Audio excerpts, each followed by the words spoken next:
തൃണമൂൽ കോൺഗ്രസ് അൻവറിന്റെ തറവാട്ട് സ്വത്തല്ല. ഇല്ലാക്കഥകൾ പറഞ്ഞ് ആളാവാനാണ് അൻവറിന്റെ ശ്രമം.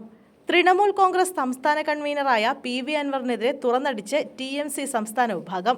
തൃണമൂൽ കോൺഗ്രസ് അൻവറിന്റെ തറവാട്ട് സ്വത്തല്ലെന്ന് TMC Kerala Pradesh president CG ഉണ്ണി തുറന്നടിച്ചു. PV അൻവറിനെതിരെ രൂക്ഷ വിമർശനവുമായാണ് സംസ്ഥാന വിഭാഗം രംഗത്തെത്തിയത്. തൃണമൂൽ കോൺഗ്രസിനെ അൻവർ സ്വന്തം നേട്ടത്തിന് ഉപയോഗിക്കുകയാണെന്നും ഏകപക്ഷീയമായി ഇഷ്ടക്കാരെ വെച്ച് യോഗങ്ങൾ വിളിക്കുകയാണെന്നും CG ഉണ്ണി പറഞ്ഞു. ഇല്ലാ കഥകൾ പറഞ്ഞ് ആളാവാനാണ് അൻവറിന്റെ ശ്രമം. സ്വന്തം നിലയ്ക്ക് തീരുമാനമെടുക്കാൻ അൻവറിന് ആരും അധികാരം കൊടുത്തിട്ടില്ല. അൻവറിന് നൽകിയ കൺവീനർ പോസ്റ്റ് താൽക്കാലികം മാത്രമാണ്. അൻവറിനെതിരെ ദേശീയ നേതൃത്വത്തിന് പരാതി നൽകുമെന്നും CG ഉണ്ണി പറഞ്ഞു. മുൻകാല ചെയ്തികളിൽ നടപടിയുണ്ടാകുമ്പോൾ അത് മുസ്ലിം വികാരം ഉണർത്താൻ വേണ്ടിയാണ് അൻവറിന്റെ ശ്രമം. മുസ്ലിമിനെതിരായ പീഡനമായിട്ടാണ് അൻവർ അതിനെ ചിത്രീകരിക്കുന്നത്.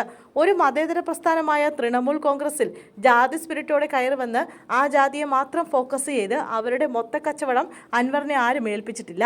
നിലമ്പൂർ ഉപതെരഞ്ഞെടുപ്പിൽ പാർട്ടി മത്സരിക്കണോ വേണ്ടയോ എന്ന് തീരുമാനിക്കാൻ അൻവറിനെ ആരും ചുമതലപ്പെടുത്തിയിട്ടില്ല. അൻവറിന്റെ ഇത്തരം കഥകൾ TMCയിൽ നടക്കില്ല. MLA സ്ഥാനം രാജിവെച്ചപ്പോൾ നൽകിയ താൽക്കാലിക പോസ്റ്റ് മാത്രമാണ് കൺവീനർ സ്ഥാനമെന്നും TMC അൻവറിന്റെ തറവാട്ട് സ്വത്തല്ലെന്നും അത് അൻവർ മനസ്സിലാക്കണമെന്നും CG ഉണ്ണി പറഞ്ഞു.